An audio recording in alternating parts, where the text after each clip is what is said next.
Good morning, everyone. Hope you're all well. Thanks Neil for introducing this session so well. He's already done my job for me and described what climate change is doing, so not much left to say, I suppose. What I'm going to do today, I should say I'm the co-general manager of the agriculture program, and it's our goal within the program to deliver $300 million worth of new value for the sector by 2022. So we're really looking for the highest value opportunities within the sector and then working with our partners to recognise them. So I'll just go through a couple of things today about, how is the problem space evolving now that we've recognised that the climate is changing? What are the types of information that are required for the key decisions made throughout the agricultural value chain?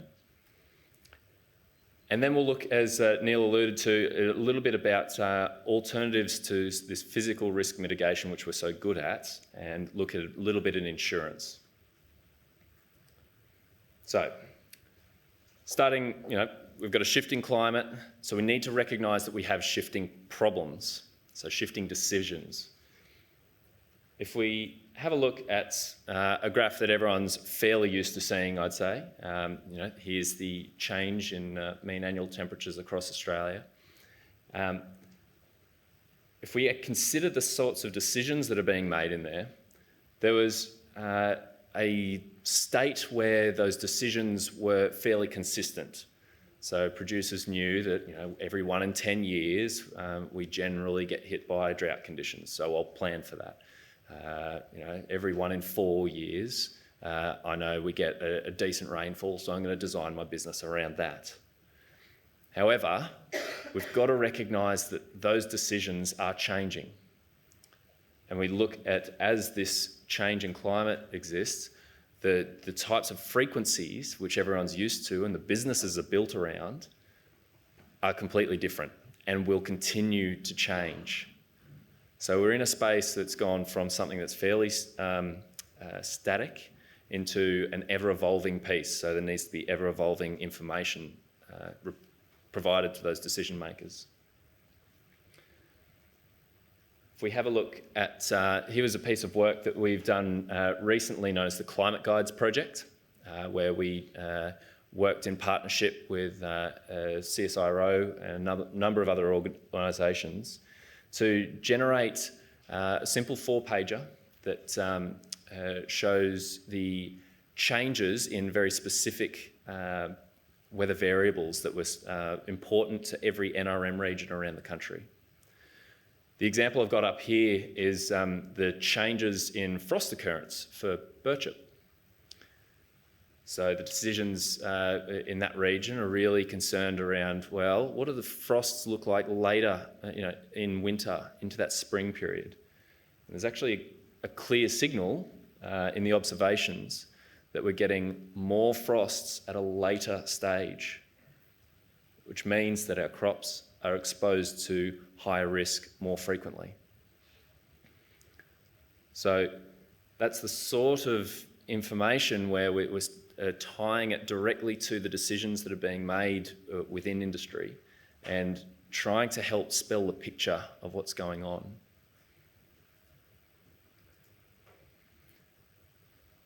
So we've got to think about, as I said, the type of decisions, those key decisions that are being made, and make sure that that information that we provide is linked directly to that decision.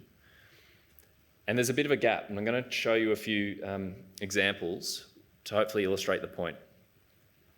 So if we think about some of the strategic decisions that are being made.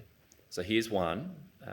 As this climate is changing, do I need to consider changing my business model from one that's, say, a crop-based model to one that's more stock-heavy? Righto, well, let's consider the sorts of information that you might need to understand before you make that decision. So what's my exposure to heat waves or frost? What's my exposure to drought? How will that change? would moving to a livestock-focused business mitigate those risks? So if that's the question, let's look at the sort of information that's out there currently. So I'll test with everyone in the room. Who thinks that a graph like this helps answer any of those questions? Excellent, everyone's listening. So a change purely showing over the entire country, here's how the temperature is changing, does not actually help you make those decisions better. Here's an alternative approach. So this is information that CSIRO has been leading in partnership with the Bureau.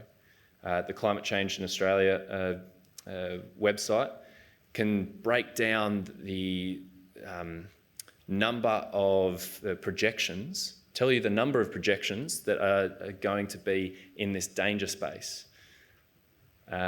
So I won't go into the detail about how to interpret this, but I'll just point out that I think this is fantastic. However, the website itself says you should take this course to understand how to use the website.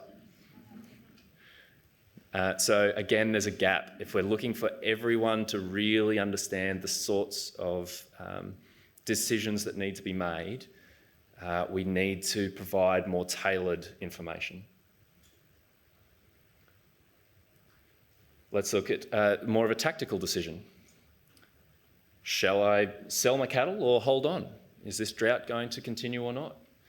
So the information's much simpler. I know that on my place, I need to receive at least 50 millimetres of rainfall over a period of about 3 days to have a decent pasture growth event. Right, so what's currently available? Hopefully this Outlook map is familiar to everyone. This is the chance of receiving above or below median rainfall. Again, who reckons this answers the question? Everyone's listening. It doesn't.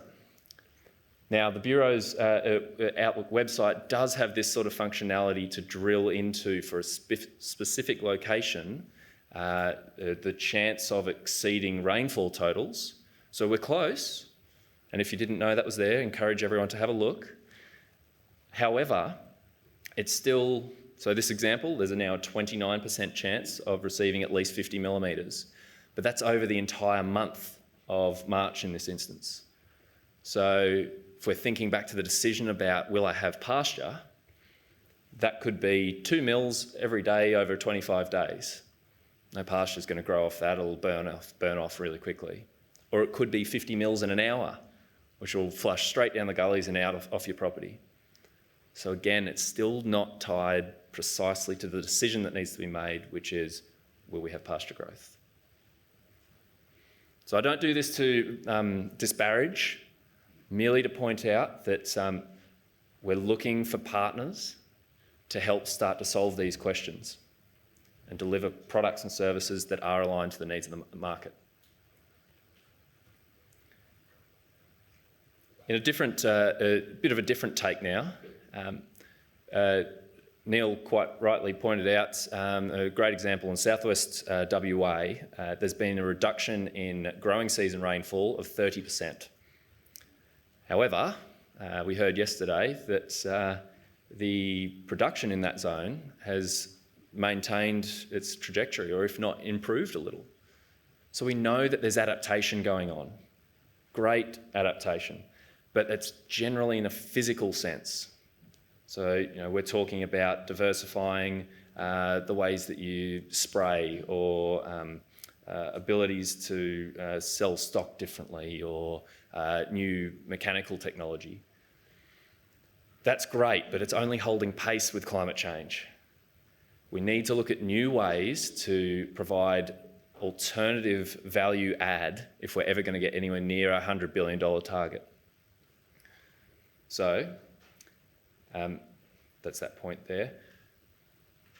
An option which we're exploring is the use of insurance, and specifically index-based insurance, also known as parametric insurance or weather derivatives.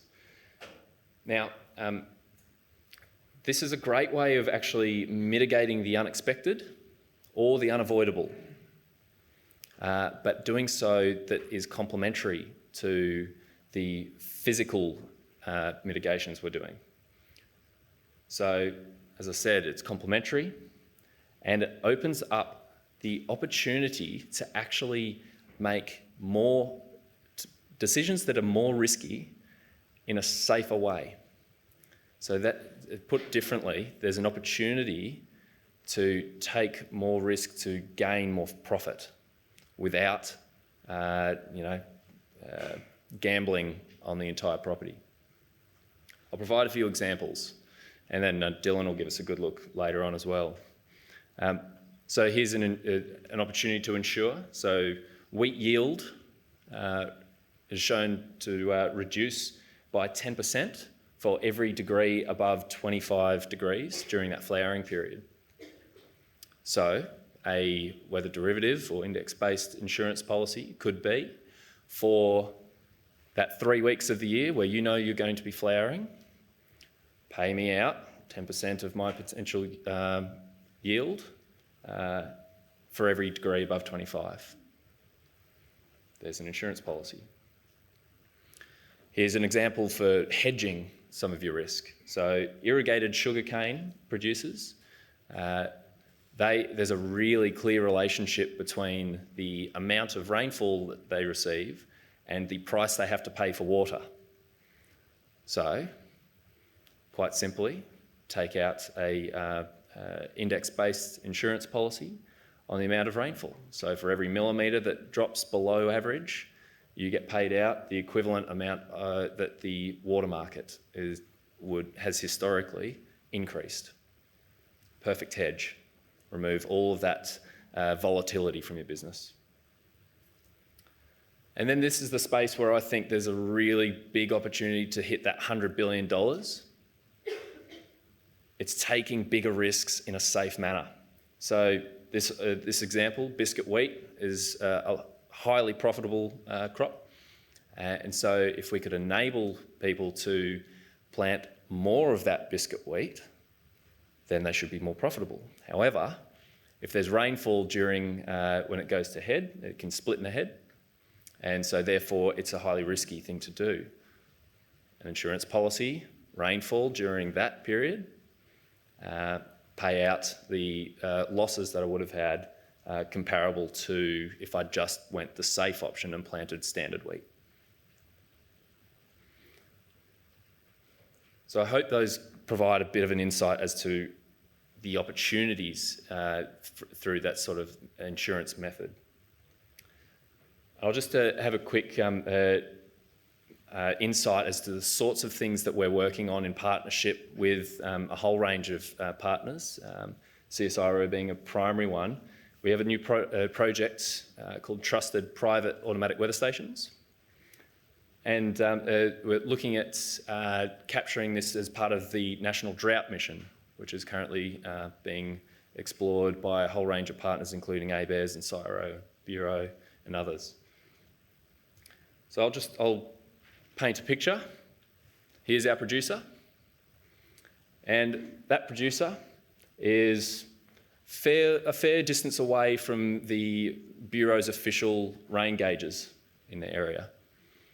Now, if they want to take out a policy on rainfall, as we just described before, they have to currently somehow work out what is the rainfall at the producer's location based on these Bureau trusted sites.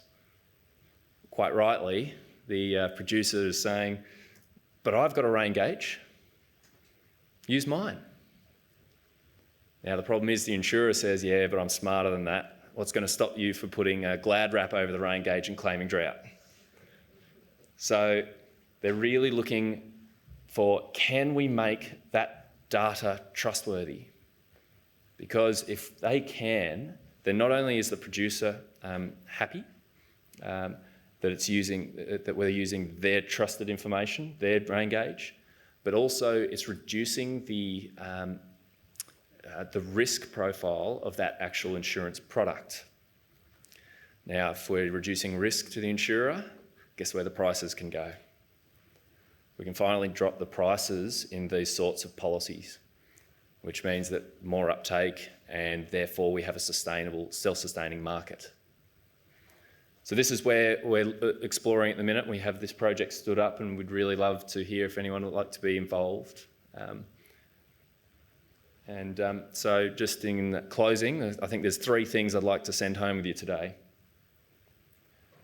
Firstly, that climate change is creating new problems and new opportunities, but these require new methods of management and new information to help that.